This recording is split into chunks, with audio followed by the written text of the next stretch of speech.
안녕하세요. 은진수학원의 전현직 원장입니다. 오늘은 그 화학에서 우리가 착화물에 대해서 한번 설명을 좀 할까 하는데요. 일반 화학 같은 경우나 그 화학투 내용에서 주로 이렇게 착화물은 좀 전이금속 파트에서 좀 많이 나오는 부분이죠. 그리고 그 부분은 이제 조금 더 이제 이렇게 전공 부분으로 들어가게 되면 무기화학 파트에서 본격적으로 좀 다루게 됩니다. 착화물은 우리가 전이금속에서 d 오비탈이라고 하는 부분이 있죠. 그러니까 d 오비탈에 그 비어 있는 전자들이 있게 되죠. 그러면 그 d 오비탈에 5개의 방이 있는데 거기에 비어 있는 그 오비탈들에 거기에 우리가 다른 전자들이 들어오게 되는 거죠. 그렇죠.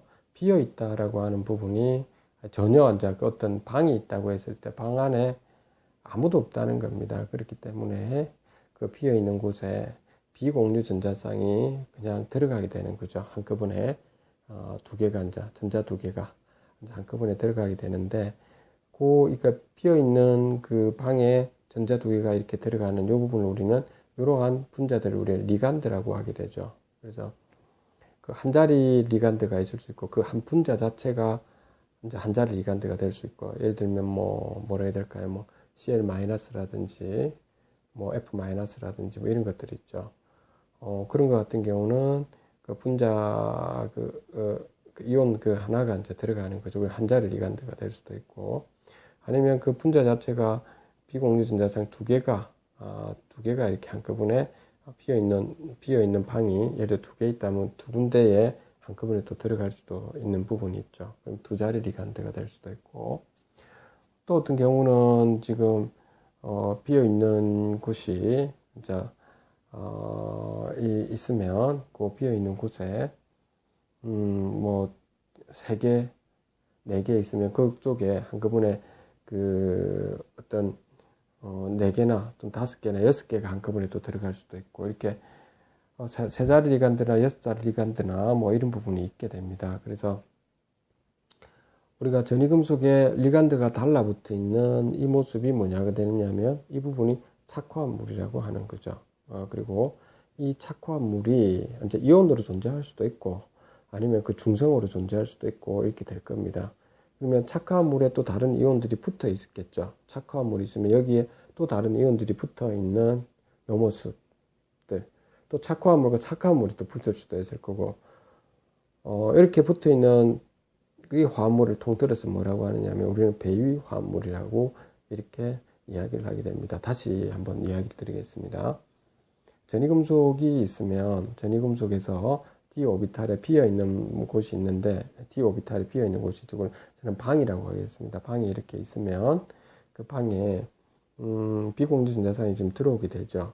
비공유 전자상에 있는 전자 두 개가 들어오게 되는데, 그 들어왔을 때 그 결합을 우리는 그 배위 결합이라고 합니다. 공유 결합 중에서 특별히 아무튼 들어와서 이렇게 전자 두 개가 한꺼번에 딱 들어와서 딱 결합했을 때 우리는 한 자리 리간드라고 하거든요. 여기 있는 지금 엄전화 같은 경우에 이렇게 한 자리 리간드 또는 두 자리 리간드가 있을 수 있고, 뭐 세 자리, 여섯 자리 리간드들이 이렇게 달라붙을 수가 있게 됩니다. 자, 이렇게 달라붙어 있는 요 부분에 있는 요 화합물을 갖다가 착화물이라고 하게 되고요. 그 착화물에 다른 남자 전자들이 다시 붙어 있는 부분이 우리는 배유화합물이라고 하게 됩니다. 그리고 또 착화물까지 우리는 또 다른 말로 배유권이라고 이렇게 부르기도 합니다. 자, 이렇게 구성이 지금 되게 됩니다.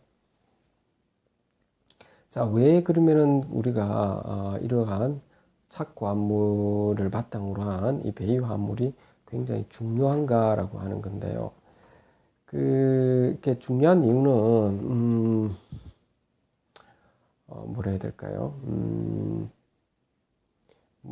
조금 우리가 이런 부분이라고 볼 수 있습니다.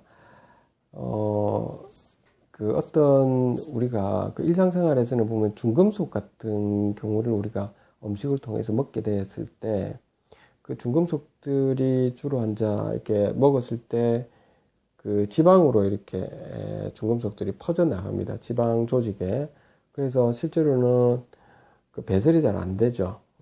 그래서 오줌으로 이렇게 배설이 안 되다 보니까 지방 조직에 다 달라붙어 있기 때문에, 그러면 그때 이제 중금속들을 없애기 위해서 어떻게 되는가라고 하는 겁니다. 그런 생각해 볼 수 있죠. 중금속들이 그 전이금속 부분이죠. 그래서 리간드를 잘 이렇게 리간드 그 물질을 갖다가 잘 조합해서 만들죠. 우리가 약품을 만들어서 우리가 음식을 먹게 되면, 그러면 리간들이 강한 리간드가 있으면 다시 2자리 리간드, 3자리, 6자리 리간드, 이렇게 6자리 리간드가 더 좋겠죠, 아무래도. 근데 6자리 리간드가 더 좋다로 다 좋은 건 아닌데, 6자리 리간드에서 예를 들면 2개는 이렇게 중금속하고 결합을 하도록 착화합물이 되도록 하고, 나머지 4개의 리간 비공유 전자쌍은 물하고 잘 결합할 수 있도록 그 수화가 되도록 이렇게 만들어내면 결국에 결합한 다음에 물로 빠져나갈 수 있죠, 배설이. 그럴 때도 많이 사용될 수가 있고요.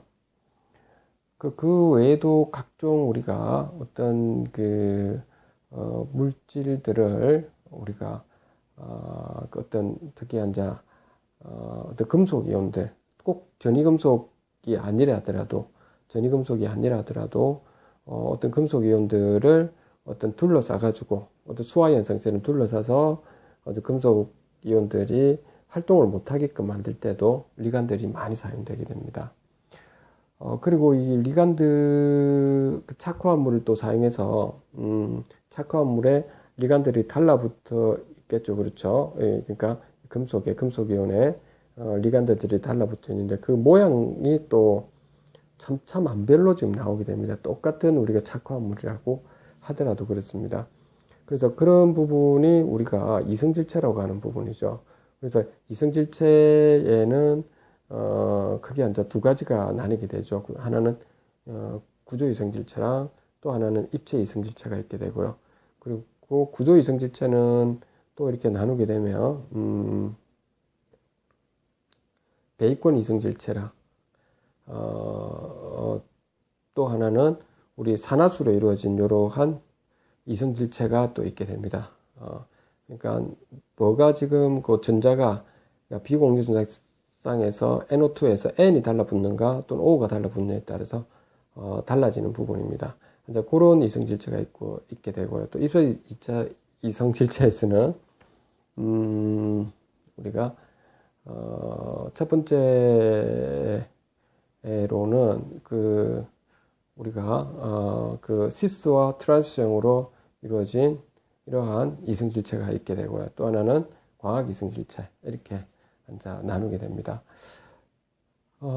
특별히 시스 트란스형이나 지금 광학 이성질체에서 좀 중요한 부분이 뭐냐면은 대칭성이 있는가라고 하는 거거든요. 공간적으로 어떤 대칭 평면을 놓아가지고 대칭 평면에서 그 평면을 갖다 딱 이렇게 쪼갰을 때 어떤 구조가 있으면 쪼갰을 때 그 평면으로 이게 대칭성이 지금 만약에 있게 되면은 킬할성이 없다. 다시 말해서 광학 이성질체가 아니다라고 하는 거고요.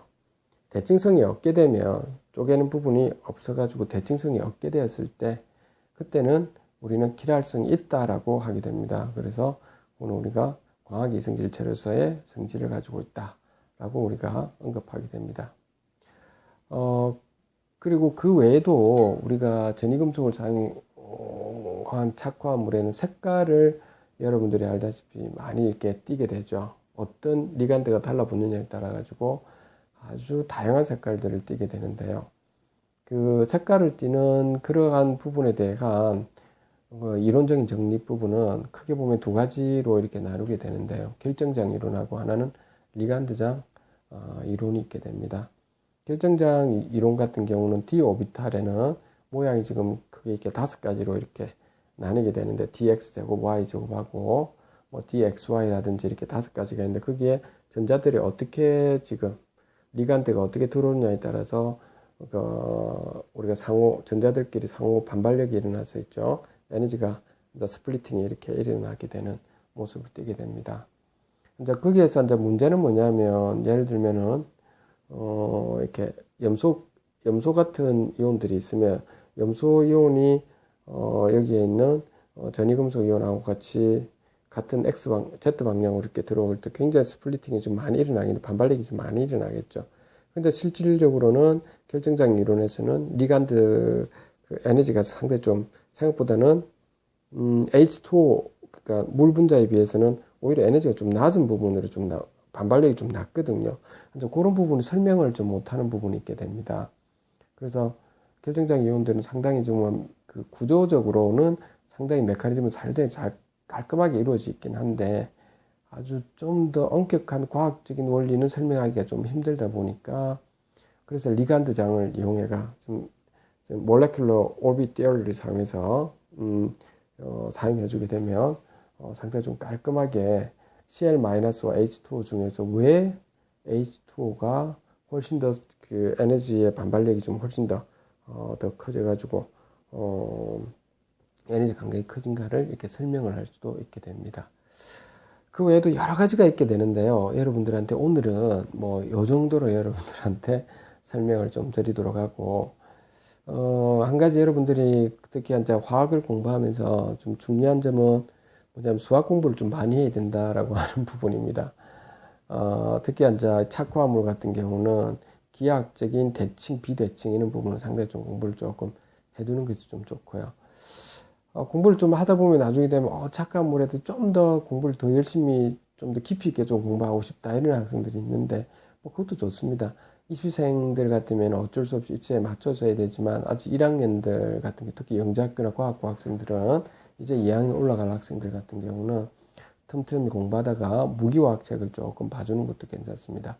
그거 보면 또 그룹 디어리 부분도 조금 좀 군론이라는 부분을 해서 좀 대칭 비대칭의 부분도 설명이 좀 나와 있으니까 한번 그냥 설거머니 한번 보는 것도 여러분들한테 아마 많은 도움이 될 거라고 봅니다. 자, 오늘은 여기까지 여러분들한테 마무리 좀 짓도록 하겠습니다. 두서없이 오늘은 좀 이야기한 것 같네요. 자, 감사합니다.